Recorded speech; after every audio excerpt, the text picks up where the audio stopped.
கர்த்தர் நல்லவர், அவர் கிருபை என்றும் உள்ளது. ஆண்டவராகிய இயேசு கிறிஸ்துவின் நாமத்தினால் உங்கள் ஒவ்வொருவருக்கும் அன்பின் வாழ்த்துக்கள். தேவ கிருபையும் சமாதானமும் உங்களுக்கு உண்டாயிருப்பதாக. இன்று நவம்பர் 18ஆம் தேதி திங்கட்கிழமை. இந்த நாளிலே நாம் தியானிக்கும் வசனம் சங்கீதம் 91:1. உன்னதமானவரின் மறைவில் இருக்கிறவன் சர்வ வல்லவருடைய நிழலில் தங்குவான். பிரியமானவர்களே, உன்னதமானவருடைய மறைவில், சர்வ வல்லவருடைய நிழலில் தேவ பிள்ளைகள் நம்ம எப்படிப்பட்ட ஒரு அடைக்கலத்துல இருக்கிறோம் அப்படின்னு சொன்னா, உன்னதமானவருடைய மறைவுக்குள்ளாக, சர்வ வல்லவருடைய நிழலுக்குள்ளாக நம்ம இருக்கின்றோம். பிரியமானவர்களே, உன்னதமானவர்னா என்ன? எல்லாவற்றிலும் அவர்தான் மேன்மையானவர், அவர்தான் உன்னதமானவர், உன்னதமான தேவன் என்று சொல்லப்படுகிற மகிமையோடு கூட வீற்றிருக்கிற உன்னதமான தேவன், அவருடைய மறைவுக்குள்ளாக. ஆனால் அதே நேரம் அவர் எப்படிப்பட்டவரா? சர்வ வல்லமை உள்ளவர். அவர் சர்வ வல்லமை உள்ளவர், எல்லா வல்லமைகளும் உடையவர். பிரியமானவர்களே, நம்ம மழை நேரத்துல கொடை எடுத்துட்டு போறோம், நம்ம வெயில் நேரத்திலையும் கொடை எடுத்துட்டு போறோம். அது சற்று நமக்கு நிழல் தருகின்றது. அந்த மழையிலிருந்து, அந்த வெயிலிருந்து நம்மை பாதுகாக்கின்றது. ஆனா பாத்தீங்கன்னா, சில நேரத்துல பெரிய மழை வரும் பொழுதும், காற்று அடிக்கும் பொழுதும் நம்ம கையில வைத்திருக்கிற கொடையினால நம்ம மறைத்து கொள்ள முடியாது. அது அப்படி மடங்கி பறந்து போயிடும். ஆனா நம்முடைய ஆண்டவர் எப்படிப்பட்டவரா? உன்னதமானவர், அதே நேரத்துல சர்வ வல்லமை உள்ளவர். நமக்கு விரோதமாக எந்த ஒரு ஆயுதங்கள் எதிர்த்து வந்தாலும் கூட அதிலிருந்து நம்மை தடுத்து பாதுகாக்க வல்லமையுள்ள, சர்வ வல்லமையுள்ள தேவன் தான் நம்முடைய தேவன். இப்படிப்பட்ட தேவனுடைய மறைவுக்குள்ளாக, அவருடைய நிழலுக்குள்ளாக நம்ம போய் ஒதுங்கி கொள்ள வேண்டும். எப்படி கோழி குஞ்சுகள் எல்லாம் தன்னுடைய தாய் கோழி எப்படி இறை மேய்ந்து கொண்டிருக்கும் பொழுது கோழி தன்னுடைய குஞ்சுகளை எல்லாம் அப்படி கூப்பிட்டுக்கிட்டு போகும். அப்போ அது அழகா, அது கூடவே, தாய் கோழியினுடைய கூடவே இந்த குஞ்சுகள் அப்படியே போய்கிட்டே இருக்கும்.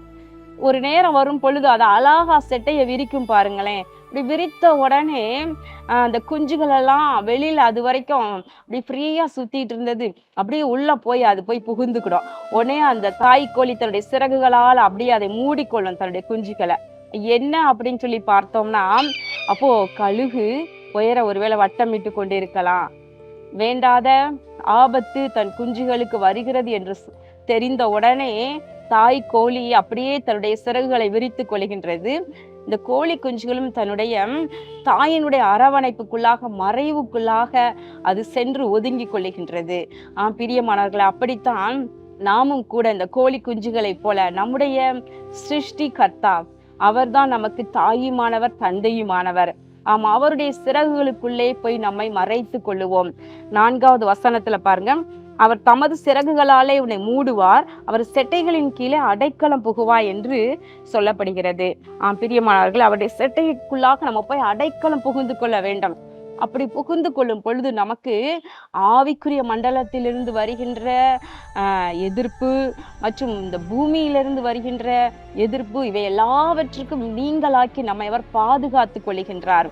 ரூத் புத்தகம் 2வது அதிகாரத்துல 12வது வசனத்துல சொல்லப்படுகிறது, இஸ்ரவேலின் தேவனாகிய கர்த்தருடைய செட்டைகளின் கீழ் அடைக்கலமாய் வந்த உனக்கு அவராலே நிறைவான பலன் கிடைப்பதாக. ரூத்தை பார்த்து போவாஸ் சொல்லுகின்றார், நீ உன்னுடைய மாமியார் பின்பதாக நீ நகோமியின் தேவன் என்னுடைய தேவன் என்று சொல்லி வந்து விட்டாய். அவர் இஸ்ரவேலின் தேவன், அவர்தான் உன்னதமானவர், அவர்தான் சர்வ வல்லமை உள்ளவர். அவருடைய செட்டைகளுக்குள்ளாக நீ வந்ததினால உனக்கு அவராலே நிறைவான பலன் உண்டாவதாக என்று வாழ்த்துகின்றார். பிரியமானவர்களே, தேவனுடைய உன்னதமானவருடைய செட்டைகளின் மறைவுக்குள்ளாக வந்திருக்கிற நமக்கும் கூட அவராலே நிறைவான பலன் உண்டு. ஒரு நன்மையும் குறைவுபடாமல் நம்மை ஆசீர்வதிப்பார். கண்களை மூடி ஜெபம் பண்ணுவோமா? எங்கள் அன்பின் பரலோக பிதாவே, இதோ இந்த நாளிலே நாங்கள் தியானித்த வசனத்தின்படி உன்னதமானவரின் மறைவுக்குள்ளாக, சர்வ வல்லவருடைய நிழலுக்குள்ளாக நாங்கள் வருகின்றோம். நீர் உம்முடைய செட்டைகள்னாலே எங்களை மூடிக்கொள்ளுவீராக. ஒவ்வொரு தேவ பிள்ளையையும் ஆண்டவரை நீர் அப்படியே நீர் பாதுகாத்து கொள்ளும். உம்முடைய நிழலுக்குள்ளாக, உம்முடைய மறைவுக்குள்ளாக வந்திருக்கின்ற ஒவ்வொருவரையும் நீர் உம்முடைய நிறைவான பலனை கொடுத்து ஆசீர்வதிப்பீராக. இயேசு கிறிஸ்துவின் நாமத்தினாலே வேண்டிக் கொள்ளுகிறேன் நல்ல பிதாவே, ஆமேன்.